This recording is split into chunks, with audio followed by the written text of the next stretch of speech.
రైతులందరికీ శుభాకాంక్షలు. గౌరవనీయులు రాష్ట్ర ప్రధాన కార్యదర్శి రామకృష్ణారావు, వ్యవసాయ కార్యదర్శి రఘునందన్, ఆనంద్ అధికారులు, రేపు సాయంత్రం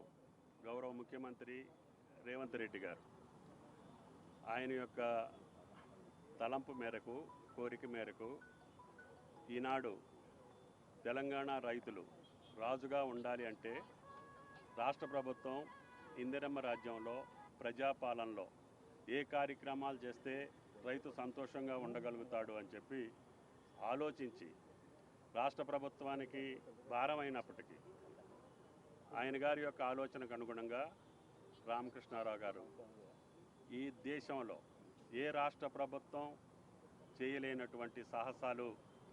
ఈనాడు రేవంత్ రెడ్డి గారి ప్రభుత్వంలో జరిగింది. ముఖ్యంగా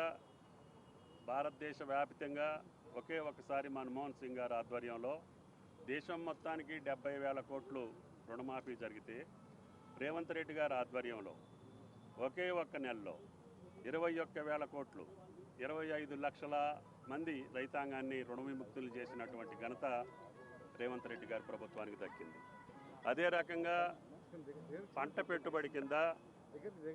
6,000 రూపాయలు ఎకరానికి ప్రతి సీజన్కి, అంటే సంవత్సరానికి 12,000 రూపాయల చొప్పున ఈనాడు ఎప్పుడూ లేనటువంటి విధంగా అతి తక్కువ కాలంలో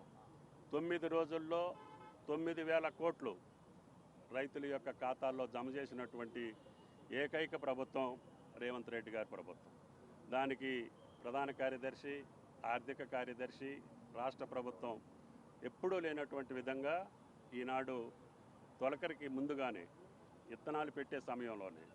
పంటలు వేస్తున్నటువంటి సందర్భంగా ఈనాడు 9,000 కోట్లు రైతుల యొక్క ఖాతాల్లో జమ చేసి వ్యవసాయ కార్యక్రమాలు సజావుగా నడిచేటట్టుగా ప్రయత్నం చేసినటువంటి రేవంత్ రెడ్డి గారు ఈరోజు మళ్ళీ రైతులతోటి వాళ్ళ యొక్క సంతోషాన్ని పంచుకోవటం కోసం ఈనాడు రైతు నేస్తం వేదిక నుంచి మళ్ళీ రాష్ట్ర రైతాంగంతో ముచ్చటించే సందర్భంగా ఈ రేపు సాయంత్రం ఇక్కడి నుంచే రాజీవ్ విగ్రహ సమక్షంలోనే ఇక్కడి నుంచి రాష్ట్ర రైతాంగంతో మాట్లాడే అవకాశం ఉంది. దాంట్లో ఈ సంవత్సరాల కాలంలో రైతాంగానికి చేసినటువంటి మేళ్ళన్నింటినీ కూడా ఒకసారి రైతాంగానికి గుర్తు చేసి రైతు సుభిక్షంగా ఉండాలని, రైతు యొక్క